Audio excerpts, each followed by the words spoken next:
Hello everyone, and once again, thank you for tuning in. In this particular video, I would like to go over some problems you may run into with your Virpil F-14 replica fighter grip, the V.X.F grip. So I got this particular one delivered back in November of 2019 and really started using it kind of frequently for the past month or so when I kind of got into virtual reality headsets and started flying planes like the F-14, F-18, other modules like that in DCS flight simulator. So the problem that I ran into was as you rotate your weapon selector switch, this guy here, it no longer turns the rotary switch, which is this guy here. So what that feels like is as you rotate this guy, it's kind of like a smooth motion. And you can tell that it's not engaging the rotary switch here.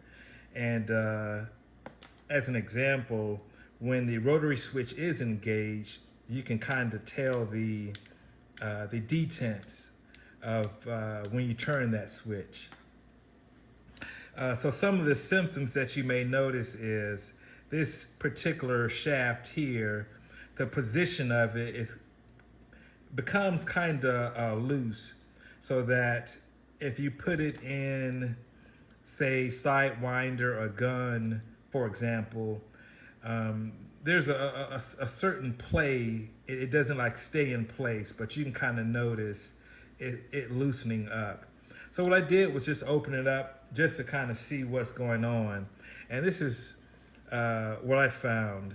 So when I opened this guy up, one thing that I noticed was this particular nut here on the rotary switch was loose. So over time, I believe what's happened was as you rotate your weapon selector, the torque around that shaft going clockwise, counterclockwise, just caused that particular nut to back out. And I'm gonna see if you can get a better view of it here, maybe not. So I think when that happened, it caused the shaft to have enough play in it such that the set screw and on the, I'm gonna just call this the knob assembly here. There's a set screw at the top here that once you tighten it, it's like a pointed tip. So that set screw pointed tip makes contact with your shaft here.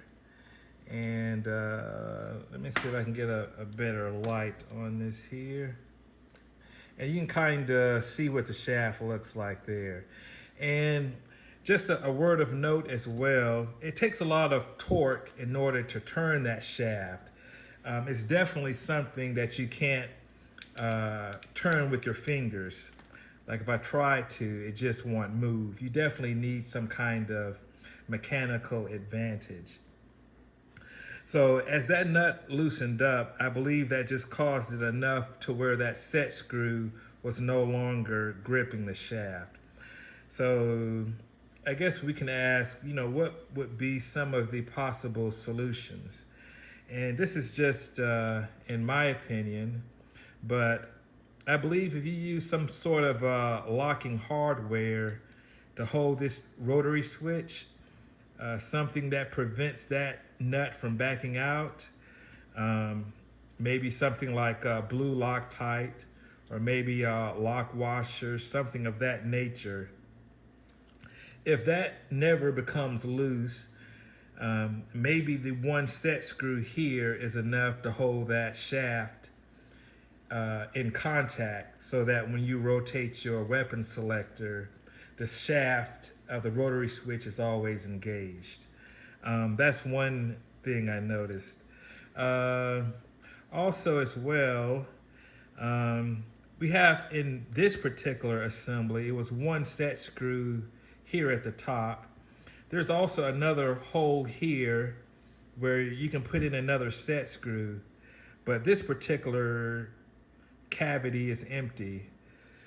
I'm not sure if that's by design or what, but perhaps two set screws may have helped with that as well. So that's another possible solution. A third solution as well is, in order for that shaft to rotate, you need a good amount of torque. The shaft isn't easy to turn. And so that one set screw is just engaging these teeth. The shaft, I guess you can kind of describe it as like a neural type, but you can see the teeth on that particular shaft. But one other possible alternative is, instead of using that type of shaft, because the setup currently is you have your rotary switch and you have a pointed set screw. So that is the engaging the mechanism for your mechanical friction force, so that as you rotate your weapon selector, this guy here, it turns your rotary switch shaft. But they do have versions of that rotary switch where you can get the shaft, what we call like a D-shaped. It has a flat. And if you go with a flat set screw, that may give you a lot more surface area, and also maybe a better mechanical fit, such that the torque is always there, versus this guy here, where you're really relying on that teeth remaining engaged. This one here, I think, is a lot more difficult to disengage, for example. And just to kind of show what those D-shaped shafts look like, this is just another toggle switch per se. And again, these guys you can't rotate with your fingers, but you can notice the flat surface on the shaft here. And also, you can see an indent where the set screw was pressing on the shaft in a previous installation. But this is what we call D-shaped shafts. That may be an option as well. So in my case, the assembly really isn't readily consumer serviceable. In order to get this back correct, basically what I need to do is, I think if I apply some heat to this shaft here, a lot of times there's a sealant that keeps him in place. But if this guy pops out, this hat shaft here, then I could remove this cover. And just to go over some of the disassembly steps, this particular cover is held on. It's accessible enough.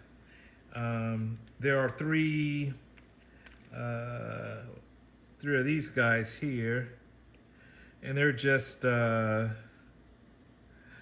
like to call them small wood screws, for example. And you can see, let me see if I can get the light on it. You can see, if you take those out from the back here, the cover comes off. So once you take the cover off, you have access to this guy. But in order to get the shaft back in the right position and tighten the set screw again, you're going to have to remove this knob here. And if you remove that knob, you can pull this guy out, and then that would allow you to put in a, see if I can show this a little better here. That would allow you to mount this knob assembly back on the shaft. Use your hex wrenches and things like that, and retighten the set screw. But in order to do that, the trick is getting this off. So I'm gonna try applying some heat and see if I can get that shaft off. And once you do, it's easily enough to rotate this guy, for example, full counterclockwise, so that it's in the Sparrow Phoenix position. Set this guy in that same position, put it together, tighten your set screw, then slide this cover back on, then reinsert your shaft, and you're gonna have to locate some kind of glue or sealant to re-hold that guy back in place. And then, you'll be in good shape. So that's the next step. It's kind of late now. It's after midnight my time. But once I take that shaft and put it back together, I might do a follow-up video. But if you ever have an issue where you see this guy is starting to become loose, you may want to go ahead and open this guy up and check that this here is not becoming loose. Because if you let this stay loose long enough, eventually that set screw is going to back out. Well, probably not the correct phrase, but that set screw is going to lose its grip on your rotary switch shaft there. So if you feel this guy becoming loose, go ahead and open it up and check that nut is tight. And for future models of this guy, I would recommend using locking hardware to hold that rotary switch so that this guy doesn't back out on you. Other than that, really enjoyed the joystick, the comfort of it, the ergonomics, and this overall feel of it has been great. It's just that this one particular issue here, which I think can be resolved possibly by just using some kind of hardware, locking hardware, so that this nut doesn't back out. Or perhaps changing this guy to a D-shaped shaft and using a flat set screw may give you a better mechanical retaining mechanism there. But at any rate, that's all, and thanks for watching. Take care.